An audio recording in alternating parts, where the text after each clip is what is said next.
cette semaine, on va réfléchir sur la euh, catéchèse biblique, le patriarche Isaac.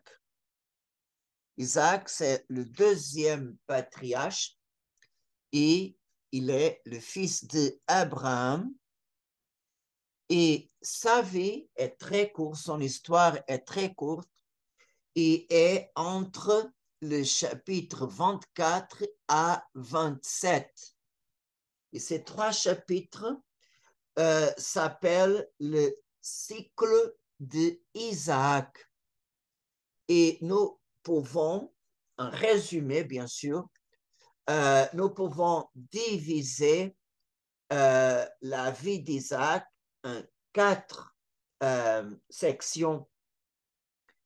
Le premier, c'est le chapitre 24, c'est le mariage d'Isaac.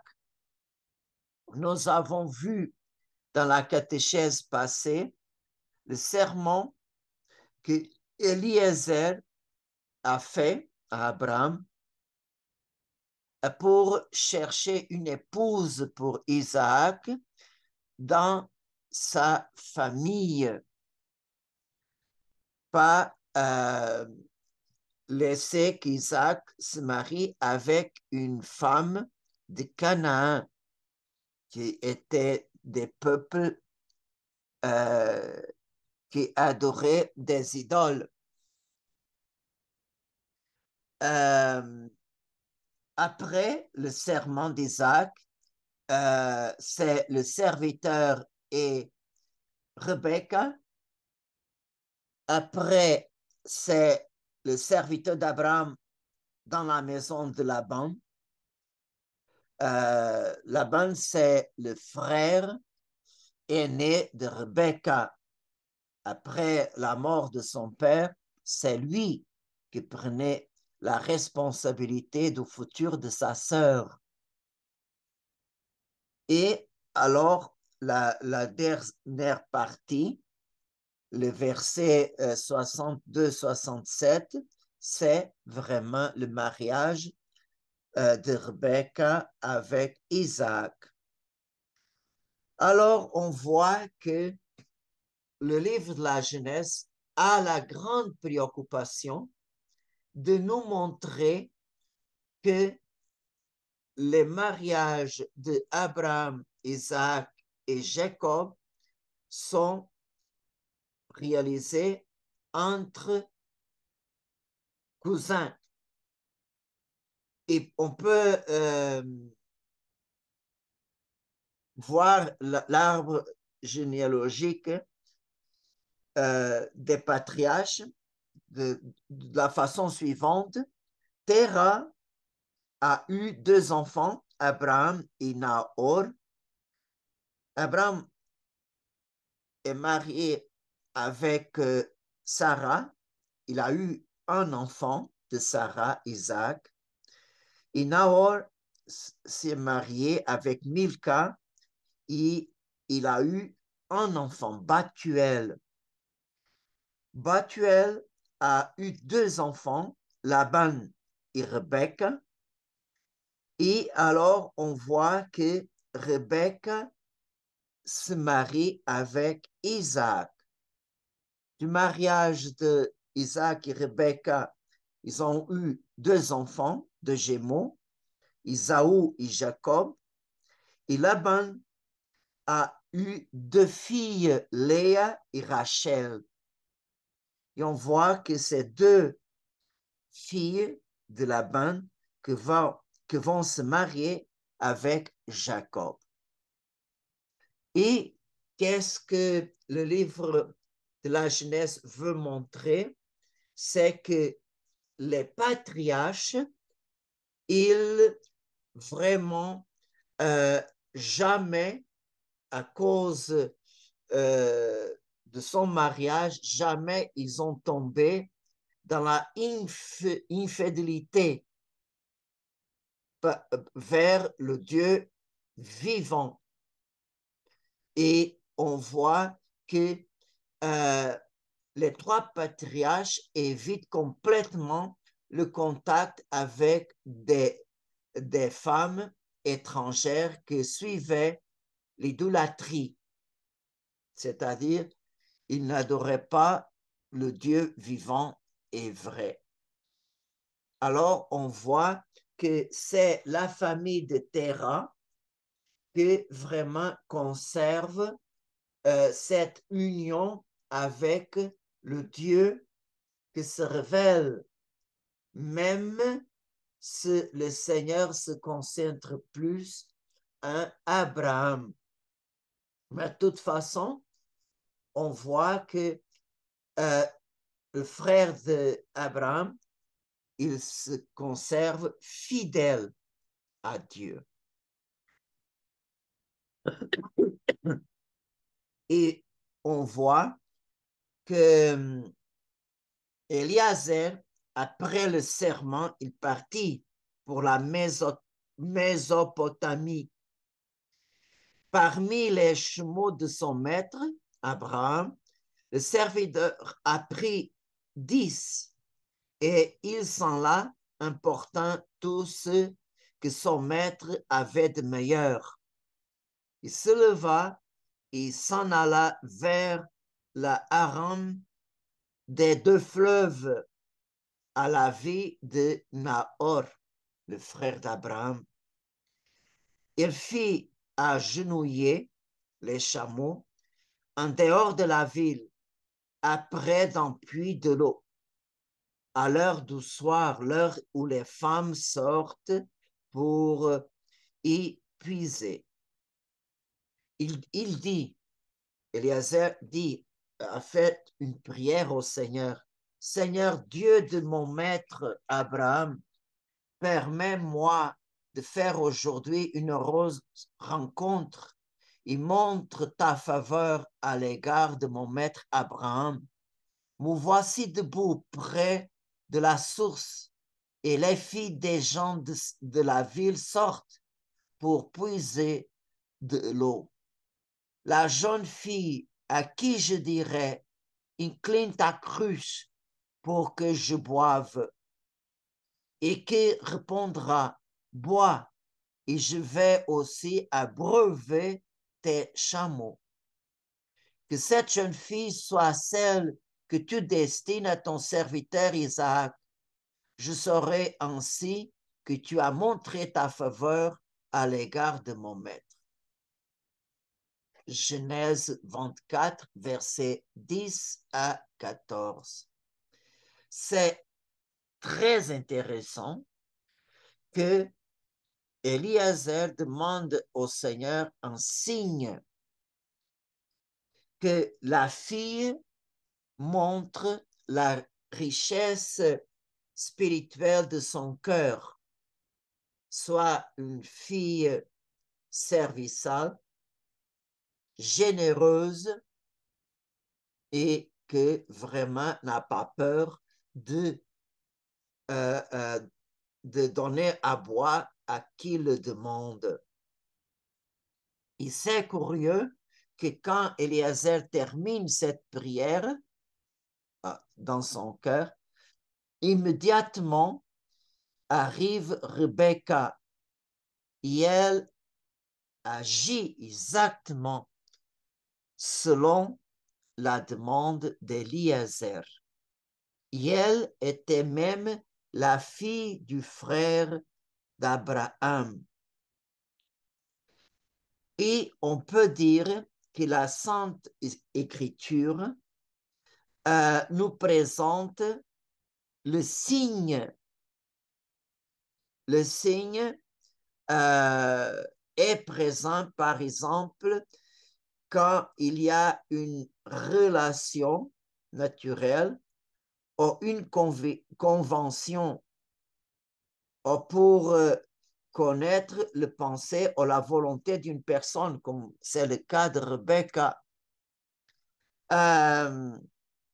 ou bien dans la Bible se demande un signe pour être sûr de la vérité de quelque chose.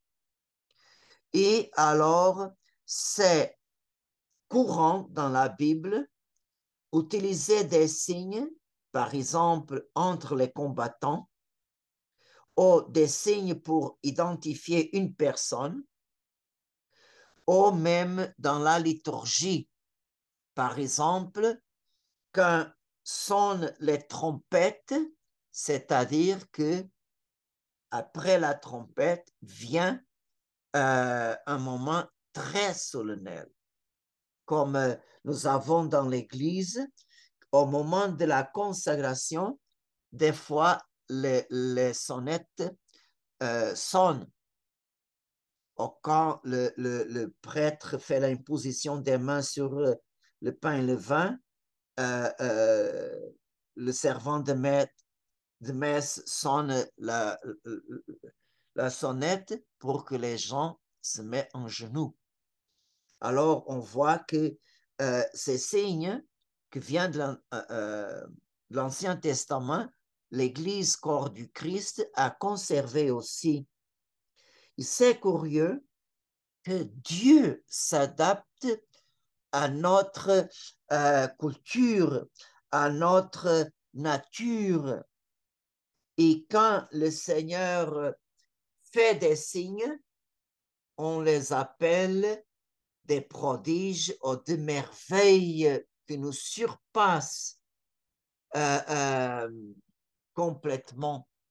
Alors, quand le Seigneur réalise des signes, on peut dire, sont des prodiges qui révèlent la grandeur et la puissance de son amour. Et on voit que entre les signes que Dieu réalise, les miracles sont les signes pour excellence de l'action de Dieu dans l'histoire du salut. Et dans l'Ancien Testament, on peut dire que nous avons deux signes extraordinaires, par exemple l'arc-en-ciel est le signe de l'alliance de Dieu avec Noé, Genèse chapitre 9. Ou aussi un très grand signe, c'est le sang de l'agneau pascal sur les montants des portes des Hébreux. Alors, le sang de l'agneau pascal, c'était le signe pour que l'ange exterminateur ne rentre pas en cette maison. Alors, c'est un grand signe. Et même, il y a l'autre événement extraordinaire que c'est Dieu même qui donne le signe, c'est au temps du roi Achaz que le prophète Isaïe, pour susciter la confiance d'Achaz en Dieu, il met à disposition du roi Achaz qu'il demande un signe à Dieu. Et Achaz, non, ne veut pas demander. Il sait le Seigneur même que donne un signe. Voici que la Vierge est enceinte, elle enfantera un fils qu'elle appellera Emmanuel, c'est-à-dire Dieu avec nous. Alors, on voit que Isaïe annonce le Messie, le Fils de Dieu qui viendra dans le moment de Dieu. Mais l'Emmanuel, c'est le grand signe de Dieu parmi les hommes. Emmanuel, Dieu avec nous. Et on peut dire que par son Fils Jésus-Christ, Jésus est le grand signe de l'amour du Père. Dieu nous a aimés tellement qu'il nous a envoyé son Fils unique. Alors, on peut dire que Jésus-Christ, c'est la grande preuve, le grand signe de l'amour et de la fidélité du Père il est fidèle à ses promesses. Et alors, dans le Nouveau Testament, nous n'avons pas besoin de demander des signes parce que Jésus-Christ est le grand signe de Dieu aux hommes. On voit par exemple qu'un juif demande à Jésus un signe pour qu'il prouve qu'il a l'autorité de faire qu'est-ce qu'il fait et de dire qu'est-ce qu'il dit. Jésus a répondu, cette génération mauvaise et adultère réclame un signe, mais en effet, en fait de signe, il ne lui sera donné que le signe du prophète Jonas. En effet, comme Jonas est resté dans le ventre du monstre marin 3 jours et 3 nuits, le Fils de l'homme restera de même au cœur de la terre 3 jours et 3 nuits. Alors, on voit que l'unique signe que Jésus-Christ donne au peuple, c'est le mystère de sa mort et résurrection. Alors, on voit que Jésus utilise le signe du prophète Jonas pour annoncer sa mort et sa résurrection. Mais c'est curieux que pour sa résurrection, le Seigneur ne se révèle plus publiquement à tout le peuple.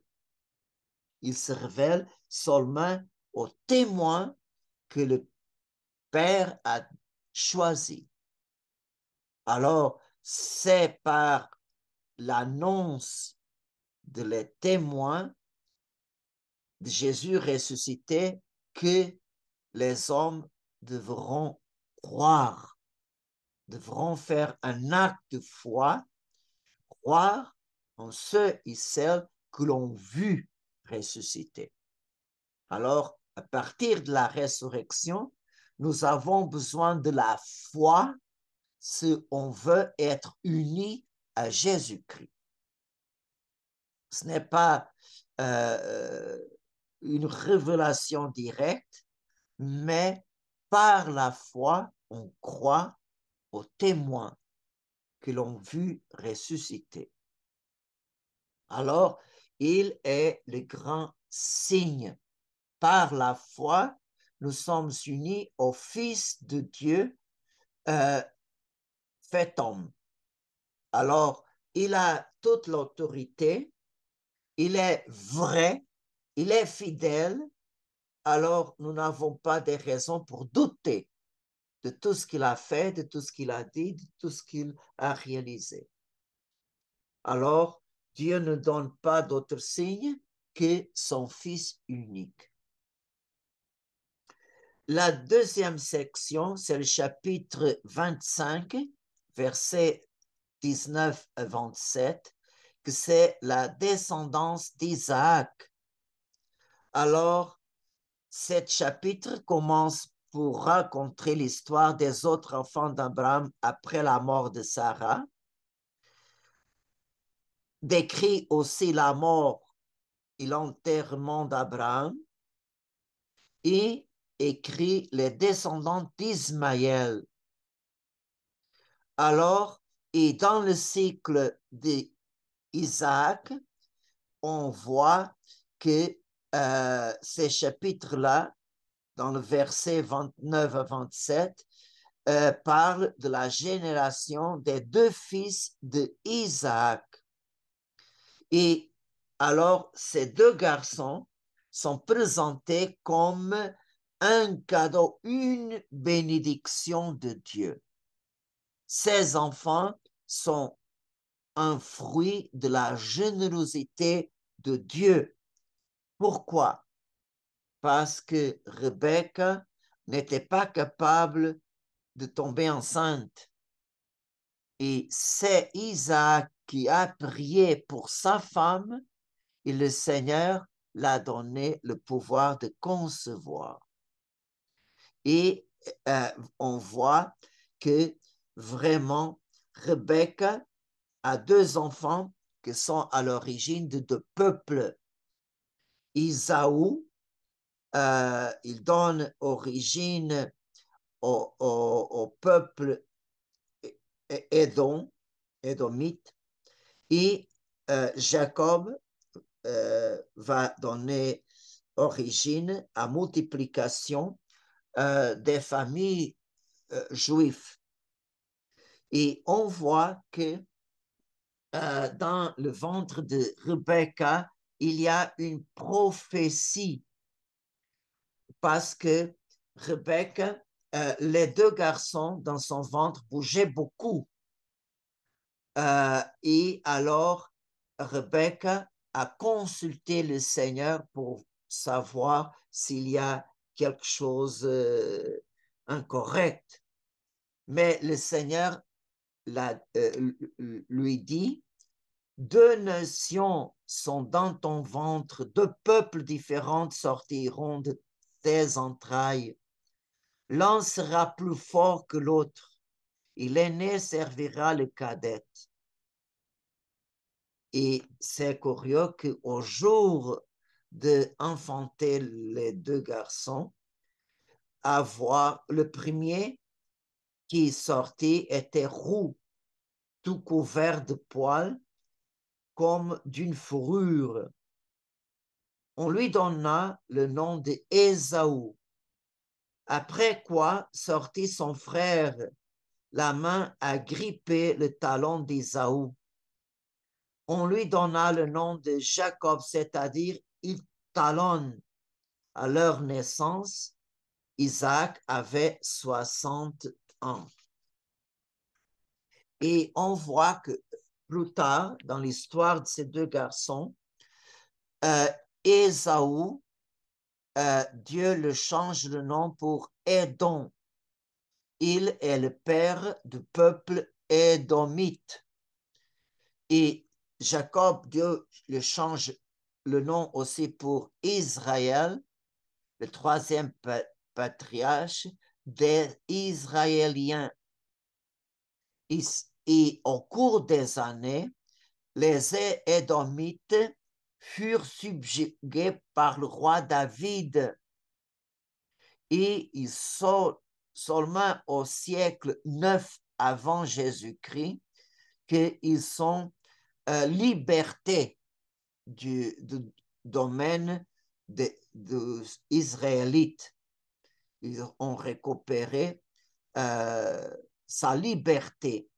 Alors, on voit que le peuple édomite a vécu beaucoup de temps sur le domaine des Israéliens. Et l'écriture caractérise les deux garçons de la façon suivante. Les garçons grandirent. Isaou devint un chasseur habile, un homme des champs. Jacob était un homme délicat, demeurant sous les tentes. Isaac préférait Isaou car il appréciait le gibier, mais Rebecca préférait Jacob. Alors, on voit l'origine de deux peuples. La troisième section est Dieu fait à Isaac les promesses qu'il a fait à Abraham. Le chapitre 26, c'est presque une copie de la vie d'Abraham et la vie d'Isaac. Et pourquoi? Pour nous montrer que Dieu est fidèle à ses promesses. Même après la mort d'Abraham, Dieu est fidèle avec Isaac. Alors, qu'est-ce qu'on voit? Qu'est-ce qu'on voit? Un premier, Dieu renouvelle avec Isaac l'alliance qu'il a faite avec Abraham. Il confirme les mêmes promesses. Comme Abraham a fait, il a exposé Sarah en danger, Isaac a fait la même chose avec Rebecca. Il a exposé sa femme avec le roi des Philistins, Abimelech. Mais le danger de Rebecca, c'est moins que le danger de Sarah. Sarah, elle a eu deux occasions de ça. Rebecca, seulement une occasion, mais Abimelech, avant de la prendre, il s'aperçut que Rebecca était l'épouse de Isaac et vraiment, Abimelech n'a fait rien de rien. Et jamais Rebecca est sortie de sa maison.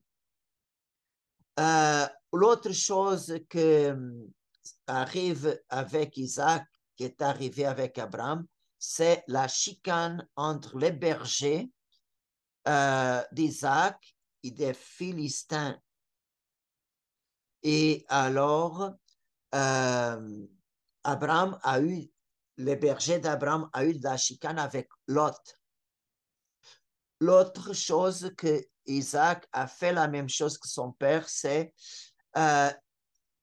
après le renouvellement des promesses, Isaac bâtit un autel en honneur du Seigneur. De la même façon qu'Abraham a eu une alliance, Isaac aussi fait une alliance de paix avec Abimelech, roi des Philistins. Alors, on voit que le chapitre 26, c'est une répétition. Dieu est fidèle. On peut dire quelles sont les promesses. Je vais multiplier ta descendante comme les étoiles du ciel. Je te donnerai cette terre comme ta patrie, à ta descendance. Euh, et, euh, et dans ta descendance, toutes les nations seront bénies. Et on voit que Dieu continue à dire la même chose.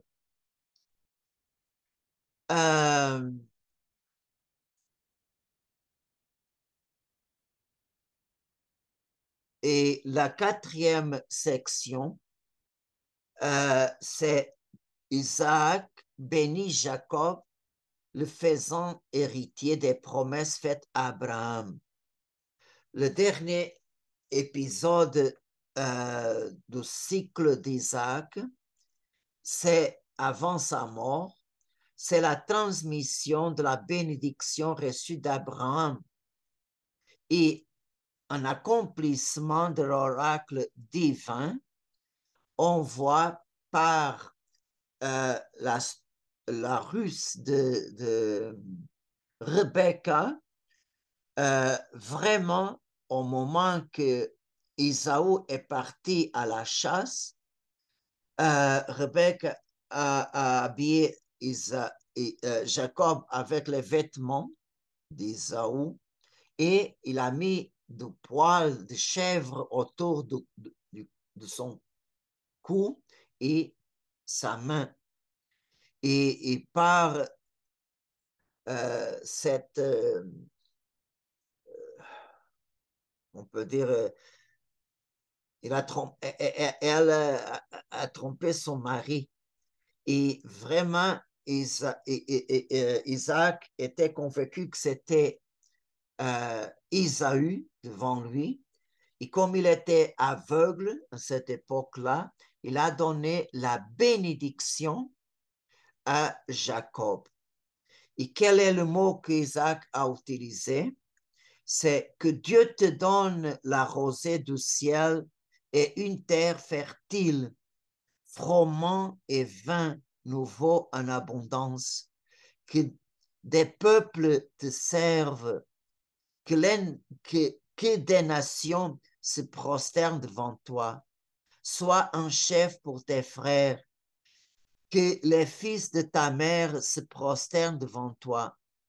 Maudit soit celui qui te maudira, béni soit celui qui te bénira.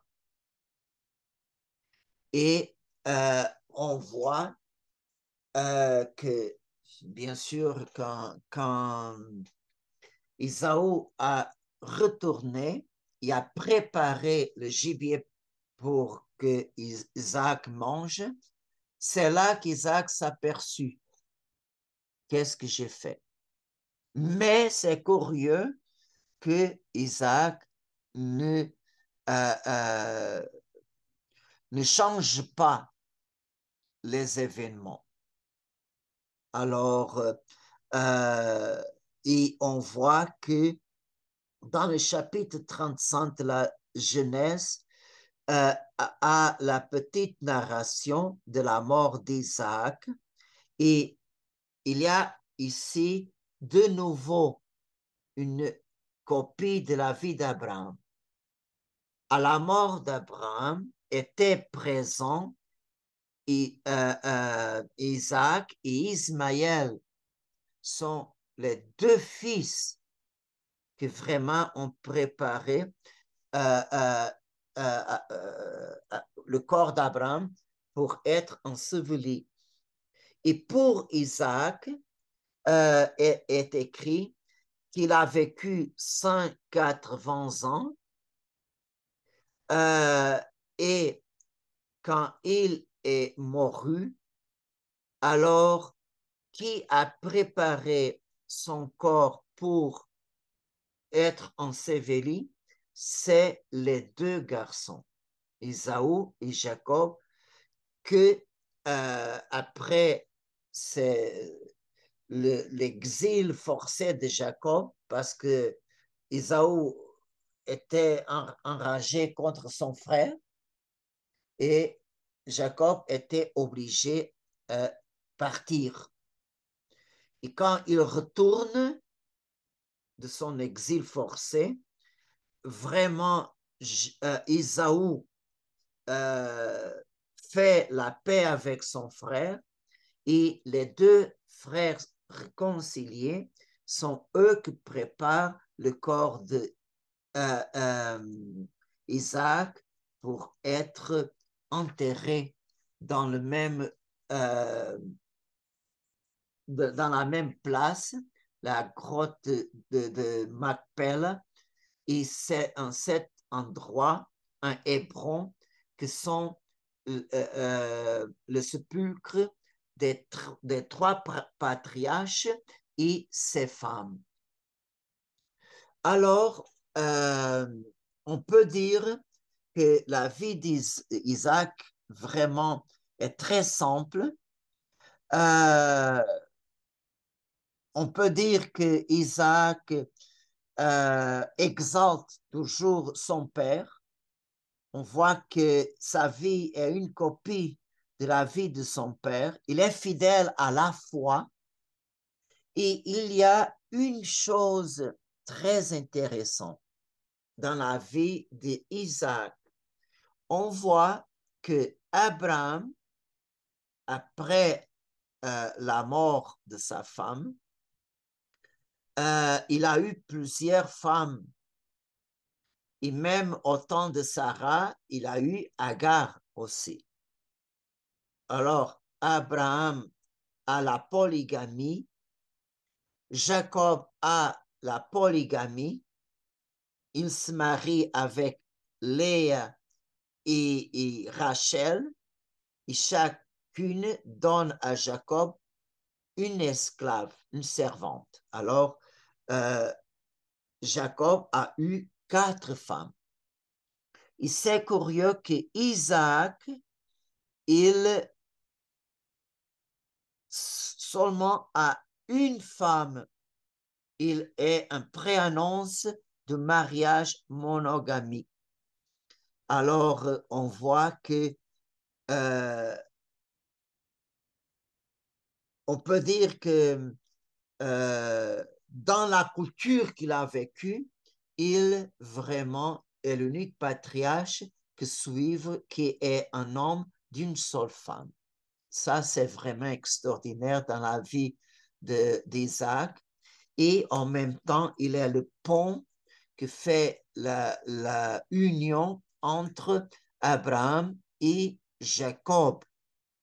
Et on voit que Jacob, c'est le troisième patriarche. Il y a une vie très, très riche, avec des expériences avec Dieu extraordinaires. Vraiment, Jacob, on peut dire, pour la spiritualité, Jacob est un exemple extraordinaire. Un exemple extraordinaire. Euh, et c'est curieux que Jésus, dans l'Évangile, quand il parle des royaumes des cieux comme une fête, il dit que seront à table Abraham, Isaac et Jacob, les trois patriarches, avec tous les prophètes dans le royaume de Dieu. Et on voit comme Jésus-Christ sanctifie les trois patriarches sont à l'origine du peuple juif. Alors, que Dieu vraiment nous aide à profiter de tous ces exemples. Et je suis sûr, il y a des petits détails que nous peuvent aider dans notre chemin vers la sainteté, vers le ciel. Amen.